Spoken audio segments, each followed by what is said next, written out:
부활에는 세 가지 큰 메시지가 담겨 있습니다. 첫 번째 메시지는 우리가 잘 알고 있는 대로 사망을 이기신 것이죠.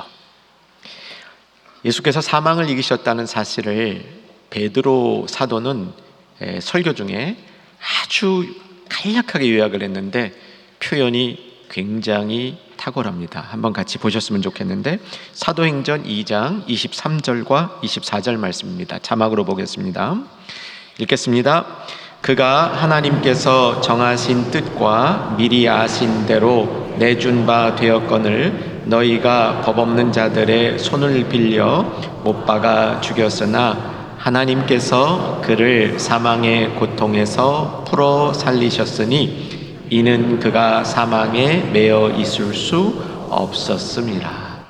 우리 마음에 꼭 담아둘 게 예수님의 이 부활을 사망의 고통에서 풀어 살리셨다. 그냥 살리셨다는 게 아니라 그 고통, 권세, 진노름 이런 것으로부터 풀어 살리셨다. 그가 사망에 매여 있을 수 없기 때문이다. 여러분, 저와 여러분의 삶에 매여 있는 거 다 풀어지기를 주의 이름으로 축원합니다. 이게 사망을 이기신 부활의 메시지라는 것이죠. 앞부분까지 좀 자세히 보면 하나님께서 정한 뜻에 따라 미리 아신 대로 내어줬다. 그러니까 예수님이 비참하게 모함에 의해서만 끌려간 게 아니고 하나님이 그것을 정하셨고 미리 알고 있으신 대로 하나님이 내어주셨다. 이렇게 깊은 예수님의 죽으심을 설명한 다음 너희가 듣는 사람들이, 지금 우리도 포함되는 거겠죠. 너희가 법 없는 자들의 손을 빌어, 그러니까 이 무법하게 십자가에 못 박아 죽였다, 이렇게 선포되는 거죠. 그러나 거기에 매여 있을 수 없어서 풀어 살리시고 사망에 매여 있지 않도록 하셨다, 이렇게 선포하고 있습니다. 이건 가장 기본적인 메시지니까 신속히 지나갑니다. 두 번째 부활의 메시지는 이 부활하신 예수님이 그러면 어디에서 무엇하고 계시냐는 겁니다. 우리는 이 질문에도 정확히 답을 할 수 있어야 됩니다. 부활하신 예수님은 어디에 계시며 무엇을 하고 계실까요? 성경의 답은 분명하죠. 부활하신 예수님은 하늘 보좌 위에 계시다. 하나님 우편에 계시다. 우편 보좌. 여기는 꼭 방향만을 얘기하는 것이 아니라 하나님이 전적으로 위임해 준 통치의 보좌 가운데 앉아 계시다. 그러니까 부활하신 예수님은 통치하고 계시다. 여러분 꼭 잊지 마시기 바랍니다. 이거와 같이 이렇게 꼭 묶여져 있는 개념이 있는데, 부활하신 예수님은 하늘 보좌에서 통치하실 뿐만 아니라 통치하시다가 재림하십니다. 다시 이 땅에 오셔요. 그래서 하늘 보좌에서 통치하시는 예수님은 곧 다시 오실 예수님이란 뜻이고요. 부활의 소망, 부활의 능력, 부활의 의미는 다시 오실 예수님을 우리가 맞이할 준비를 가지고 이 땅에 살아간다, 이런 뜻도 포함되어 있습니다. 조금 어렵지만 꼭 필요한 개념이니까 성경 말씀을 좀 여기서 연결해 보면 사도행전을 보면 예수님의 제자들이 딱 한 번 설교할 기회를 얻게 되면 여지없이 부활을 중심으로 설교합니다. 여러분, 사실 우리는 부활의 메시지를 많이 듣지 않지 않습니까? 부활 주일 정도에 듣고 사실 평소에 부활의 메시지를 많이 안 듣는데 제자들은 기회만 있으면 부활에 대해서 설교했습니다. 그러니까 내가 딱 한 번밖에 설교를 못한다, 그럼 부활에 대해서 설교를 했습니다. 기왕 나온 김에 사도 바울이 아덴에 갔습니다. 아덴은 아테네입니다. 그리스 철학이 풍미하던 아테네에 갔습니다. 아테네 가서 부활을 어떻게 설교하는지 아십니까? 사도행전 17장에 나오는데 제가 아주 간단 명료하게 요약을 해드릴게요. 혹시 관심 있는 분은 사도행전 17장을 피시며 따라오셔도 괜찮겠습니다. 자, 아덴에 딱 가보니까 이 철학가들이 아주 그냥 이 도시를 꽉 잡고 있었고요. 이 도시에는 예수님의 예자도 하나님의 하자도 없었습니다. 이 철학가들이 신을 섬기는데 어떤 신을 섬긴다고 성경에 되냐면 미지의 신을 섬긴대요. 모르는 신을 섬긴답니다. 바울이 설교를 탁 하면서 어떻게 들어갔냐면, 여러분은 미지의 신을 섬긴다고 얘기를 하는데 나는 확실히 여러분이 섬기는 미지의 신이 누군지를 설명해 드립니다. 이러고 들어갑니다. 그리고 첫 번째 포인트가 뭐냐면, 여러분은 신이 받기를 원하시는 신처럼 생각하시는군요. 그런데 하나님은 주기를 원하십니다. 이렇게 선포하는 거예요. 당시에 아덴 사람들은 뭐 자기가 원하는 게 있으면 원하는 걸 얻기 위해서 갖다가 바쳤어요. 요즘에 뭐 태국이나 이런 데 가보면 불교 사원에도 보면 거기에 자기 뭐 원하는 게 있으면 동전 같은 거를 던지면서 자기 바라는 뭐를 얘기하라고 그러죠. 좀 비슷한 그런 겁니다. 그리스 시대 때는 그게 보편적인 신을 섬기는 방법이었습니다. 그런데 바울이요, 뭐라고 얘기하냐면, 하나님은 받기를 원하시는 분이 아니라 주시기를 원하시는 분이래요. 우리 하나님이. 여러분 그거 믿어지세요? 무엇을 주기를 원한다라고 얘기하냐면 생명과 호흡을 주기를 원하신대요. 생명과 호흡에서부터 천하 만물을 주시기를 원한대요. 이야, 이 그리스의 철학계나 한다는 사람들이 이 얘기를 들으면서 이거 무슨 소리야? 아마 평생 듣지 못하는 소리에 귀를 기울였을 겁니다. 그리고 그 하나님을 어떻게 설명하냐면, 다음번에는 이 세상의 경계를 정하신 하나님, 주권자란 얘기예요. 주권자.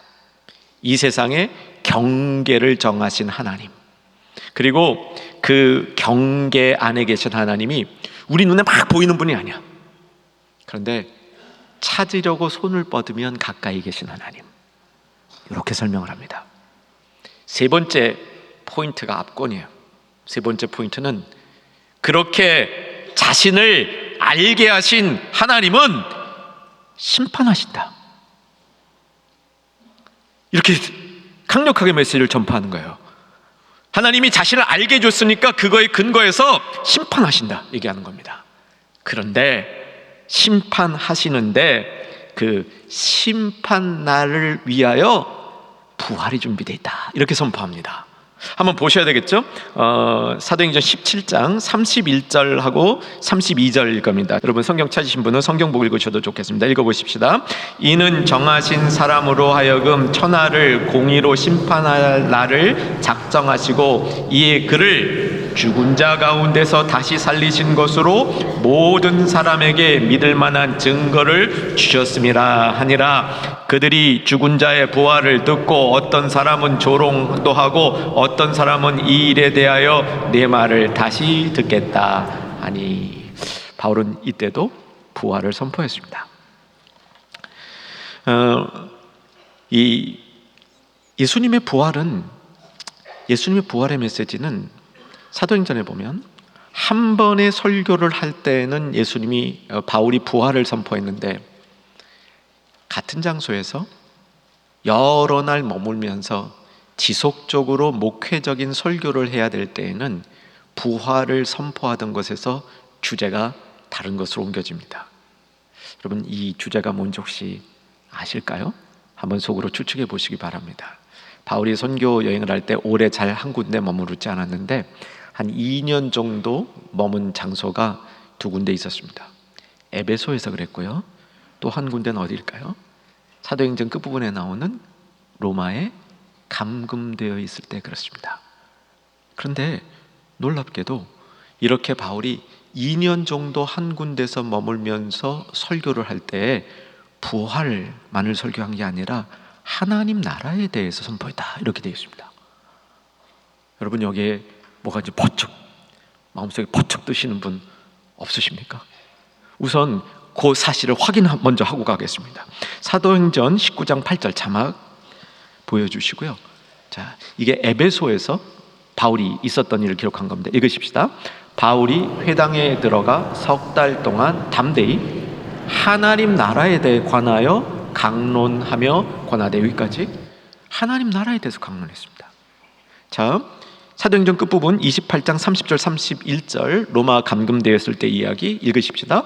바울이 온 이태를 자기 셋집에 머물면서 자기에게 오는 사람을 다 영접하고 하나님 나라를 전파하며 주 예수 그리스도에 관한 모든 것을 담대하게 거침없이 가르치더라. 하나님 나라. 여러분, 하나님 나라가 하나님 통치입니다. 부활하신 예수님이 하늘 보좌에서 뭐 하신다고요? 통치하고 계십니다. 그 하나님이 통치하는 현장에, 예수님이 통치하는 현장에 하나님 나라가 임한다는 겁니다. 그래서 사랑하는 여러분, 부활을 믿으시죠? 부활을 믿으시죠? 예, 부활을 믿는 사람들은 하나님의 주권적인 통치를 믿으셔야 됩니다. 여러분, 우리 신앙에 하나님의 주권적인 통치가 임하면, 내가 하나님 통치의 주권성을 믿으면 우리 신앙이 달라져요. 작은 것에 크게 얽매이지 않습니다. 흔들리지 않습니다. 크게 본 신앙생활을 할 수 있습니다. 하나님의 주권이 있는데 이 세상에 잠시 있는 것들이 뒤흔든다 할지라도 흔들리지 않는 신앙을 갖고 있는 거지. 이게 부활신앙입니다. 여러분, 부활신앙은 사망 권세를 이기신 하나님이 그냥 계신 게 아니라 풀어 살아나신 하나님이 하늘 보좌에서 통치하고 계심을 믿고 우리 삶이 그의 통치 안에 있는 삶이 되고 있는 것이 부활신앙의 두 번째 본질이라는 사실입니다. 그 통치는 지금 임하고 있습니다. 지금 예배드리는 여러분 삶의 현장에 임하고 있습니다. 아덴에 바울이 말씀을 선포할 때 하나님이 눈에 지금 안 보이시지만 가까이 계시다고 얘기합니다. 너희들의 삶의 지경을 정하고 그 지경 안에 머물 수 있도록 하셨다, 이렇게 선포를 하는 겁니다. 하나님의 주권이 임하고 있는데 그 통치가 지금 임하고 있다. 여러분 하나님의 나라가 저와 여러분에게 지금 임하고 있습니다. 고난주간에 읽은 책인데요, 제가 읽은 책 한 권을 소개해드리면 제목이 죽음이 삶에게라는 책입니다. 영어 번역을 직역하진 않았습니다. 의역을 했는데 직역을 하면 이제 그리스도인의 생활, 그리스도인의 삶의 마지막 이런 의미인데 죽음이 삶에게 잘 번역된 것 같아요. 저는 책을 펼치면 제일 먼저 이 책이 주제가 뭔가를 봅니다. 제목이 보통은 주제를 말해주죠. 그리고 이제 서론과 목차를 보면서 저자가 이 주제를 어떻게 전개하고 있는가 살펴봅니다. 그것이 제 마음에 쏙 들면 관심을 갖고 읽기 시작을 합니다. 그리고 저자가 누구인지도 살펴봅니다. 학술서의 경우에는 그 저자가 어떤 학풍에 있는가 보고요, 경건서적의 저자는 어떠한 삶의 현장을 갖고 있는가를 눈여겨봅니다. 그래서 그 현장이 저의 마음속에 이끌림이 있으면 그 책을 더 관심 있게 읽게 합니다. 이 책의 저자는 상당한 이제 학적 교육을 받은 분이었는데 책은 경건서적입니다. 근데 이분 그 책을 펼쳐서 이렇게 딱 보는 순간 제 마음을 확 끄는 게 뭐냐면 꽤 그 좋은 대학교에서 박사학위를 받으셨는데요. 그거는 그렇게 관심은 아니었습니다, 저한테는. 근데 이분이 5년 동안 박사학위를 받으면서 그 5년 내내 노숙자들을 거의 풀타임으로 섬겼어요. 그러면서 학위를 한 겁니다. 이거는 참 귀해 보였습니다. 근데 이 죽음이 삶에게 이거하고는 좀 안 맞잖아요. 노숙자 사역하고는. 좀 더 이분 이게 글을 읽다 보니까 이분이 30대 후반에 불치에 가까운 암인 다발성 골수종을 앓으면서 이 책을 쓴 거예요. 그러니까 자신이 꽤 탁월한 이런 그 학자로 준비되고 있는 과정 속에서 꼼짝도 못하는 상황 속에 빠진 거예요. 그거를 이 책에서는 수월, 성경에 나오는 일종의 그 음부라 그러잖아요. 구덩이 있죠, 구덩이. 웅덩이, 구약 성경에 시편에 많이 나오죠. 웅덩이, 구덩이, 기가 막힐 웅덩이에서 건져주시고 그러잖아요. 그 웅덩이가 이 수월이랑 같은 어휘가 쓰이고 있거든요. 꼼짝 못하다는 뜻이에요.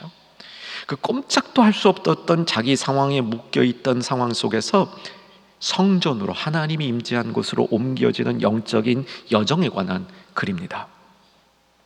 근데 이제 우리가 십자가를 묵상하고 고난주간을 묵상하고 이렇게 십자가를 통과한 부활을 우리가 생각하면서 사도 바울이 고린도, 특별히 후서에서 많이 얘기하는 대로 약해질 대로 약해져야 된다고 얘기해요.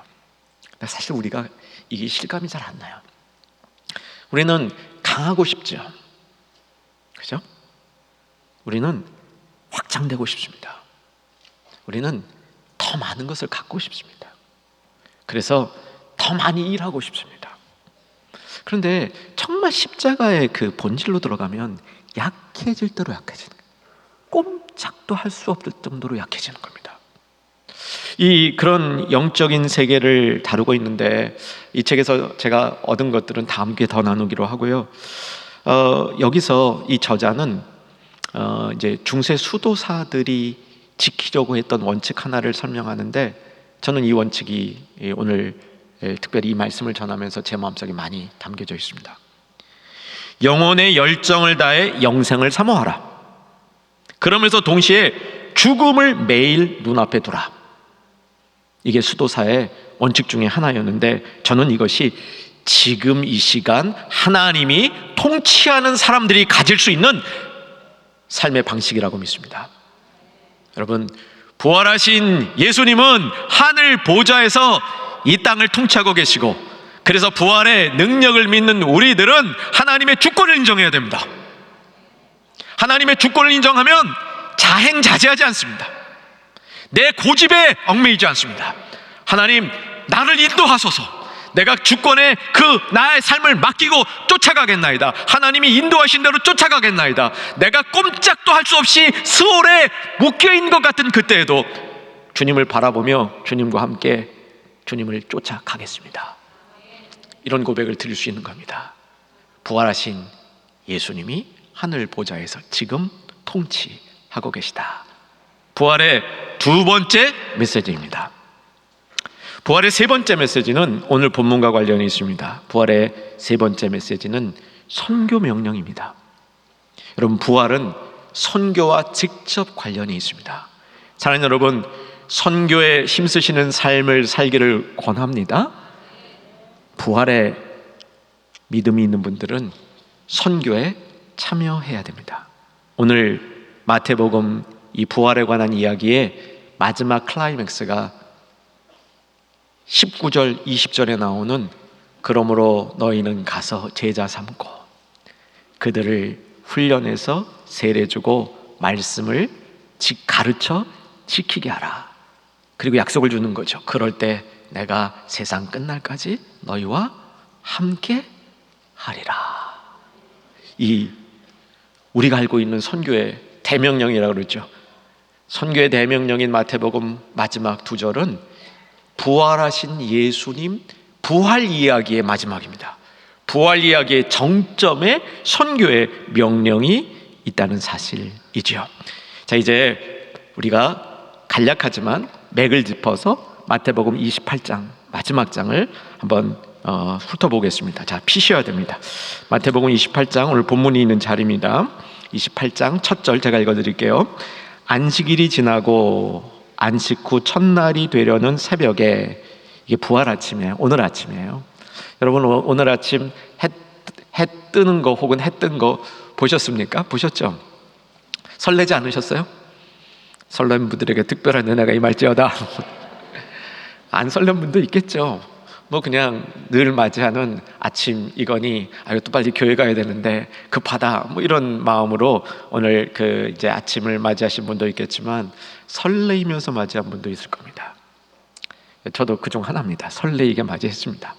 근데 이 안식 후 첫날 부활주일 새벽에 막달라 마리아와 다른 마리아가 무덤을 보려고 갔더니, 요거 읽어주셨죠? 1절.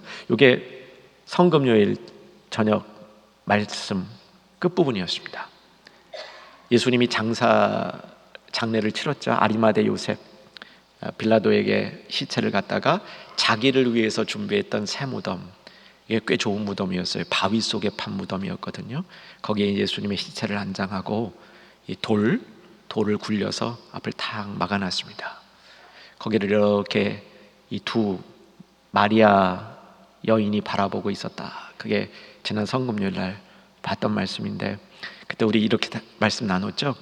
저 문 열릴 것 같다. 저 문 열릴 것 같다. 그런 기대감이 거기에 담겨 있다. 우리 그때 말씀 나눴잖아요. 그게 연정되는 거예요. 그런데 이 여인들은 이제 그날 이제 늦은 오후였는데 어두워지면 안식일이 시작입니다. 유대인들은 안식일이 시작하면 걸어도 못 다녀요. 일정 거리 이상은 이동 금지예요. 그렇기 때문에 해가 지기 전에 집으로 빨리 돌아가야 됐던 겁니다. 집으로 돌아갔어요. 그리고 안식일 날은 거기 가볼 수가, 무덤에 가볼 수가 없으니까 하루 내내 그냥 이 조바심 앓고 있다가 하루 지나고 안식일 끝나고 나니까 그때 새벽에 이 무덤에 가본 거예요. 무슨 일이 있었는 줄 아세요? 가야바 대제사장, 예수님을 처형하도록 이끌었던 이 사람들이 아무래도 불안해. 예수님 죽여서 옆구리 찌르고 다 죽은 거 확인했는데 그래도 불안해. 그래서요, 누가 시체를 훔쳐갈지 모르니 빌라도에게 요청을 해가지고 거기에 군병들을 몇 배 강화시킨 거예요. 그게 이제 앞에 27장 끝부분에 나와요. 근데 27장 혹시 성경 피신 분들은 따라와 보세요. 눈으로 65절에 빌라도가 그러라 그래요. 그런데 병력이 로마 군인이 아니에요. 너희에게 경비병이 있으니 가야바에 소속된 유대인 군병들이에요. 유대인 군병들로 하여금 무덤을 지키게 한 겁니다. 이게 돼요? 안식일 날? 자기네들은 안식일 잘 지키라고 이 보통 사람들에게 그냥 그 율법 잘 지키라고 그러면서 자기는 또 필요하니까 자기 군병들을 무덤에 세워가지고 봉인하고 그거 막고 있는 거야. 하나님이 가만뒀겠어요? 어떻게 됐습니까? 그냥 이 여인들이 아침에 가보니까 군병들이요 혼비백산돼 있습니다. 지진이 일어나고 하나님의 역사가 일으킨 거죠. 그래서 이 군병들은 거기에 이제 시체와 같이 있었다, 이렇게 되어 있습니다. 그때 천사가 나타나면서 여인들에게 갈릴리로 가라, 거기서 예수님을 만날 수 있다. 어디로 가라고요? 갈릴리로 가라 그랬습니다. 자, 오늘 본문이 그 뒤부터 시작이 되는데 여인들이 그 얘기를 듣고 돌아가다가 예수님 만난 겁니다. 예수님을 만나자 예수님의 발에 엎드려 경배했는데 예수님이 갈릴리로 가라 또 말씀해 주셔요. 1차 얘기는 거기서 잠시 멈춘 다음 군병 얘기들이 또 나타납니다. 시체가 없어졌잖아요. 부활됐잖아요. 그랬는데 이 얘기를 가야바 대제사장과 그 이제 지도자들이 군병을 또 매수하는 거야. 매수해가지고 돈 많이 주면서 이거 훔쳐갔다 해라. 유대인들이 밤에 와서 훔쳐갔다 해라. 이렇게 그 입을 막은 거예요. 입을 막아서 그 결과가 어떻게 됐냐면 입을 막으니까 15절 군인들이 돈을 받고 가르친 대로 하였으니 이 말이 오늘까지 유대인 가운데 두루 퍼지니라. 예수님의 시체를 누가 훔쳐갔다 이렇게 퍼진 거예요. 근데 그 말만 퍼진 게 아니에요. 그것을 위해서 가야바가 돈 주고 군인들 매수했다, 그 말도 같이 퍼졌어요. 그러니까 성경에 기록됐잖아요. 이걸 유식한 말로 뭐라 그런지 아세요? 반말은 쥐가 듣고 낱말은 새가 듣는다. 이게 숨길 수 없었던 거예요. 왠지 아시죠, 여러분? 부활은 사실이니까.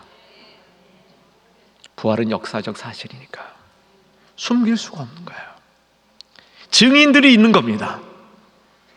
부활하신 예수님이 나타나셨으니까 나타난 예수님을 본 증인들이 많이 있는 겁니다. 그게 성경에 고린도전서 15장에 보면 누구에게 나타나는지 그 리스트가 다 있습니다. 여러분, 부활은 막을 수 있다 없다? 없어요. 복음을 막을 수 있다? 없다? 없어요. 왜? 사실이니까, 진짜니까, 예수님이 살아 계시니까, 예수님이 부활하셨으니까. 아무리 막으려고 해도 그 사실을 덮을 수 없는 겁니다. 여러분, 여기서 부활의 증인이 반드시 나타나는 사실이 이 엄연한 진리가 되는 거죠. 자, 그래서 제자들이 드디어 갈릴리로 모입니다. 예수님이 갈릴리에서 제자들을 만납니다. 16절이죠. 16절 같이 한번 읽겠습니다. 시작. 11 제자가 갈릴리에 가서 예수께서 지시한 산에 이르러 계속 예수를 배웁고 경배하나 아직도 의심하는 사람들이 있더라. 여기 좀 눈여겨볼 필요가 있어요. 11 제자가 예수님을 만났을 때 의심하는 자가 있더라, 이렇게 되어 있습니다. 아마 저는 제 판단에는 의심하는 자는 좀 과한 우리말 그 표현인 것 같아요. 여기에 원어를 좀 그대로 살리면 주저하는 자가 있더라, 믿음이 아직도 적은 자가 있더라, 이렇게 보시면 좋을 것 같아요. 여러분, 믿음이 적은 자들에게 선교 명령을 주셨습니다. 믿음이 불타오르는 자에게 주신 게 아닙니다.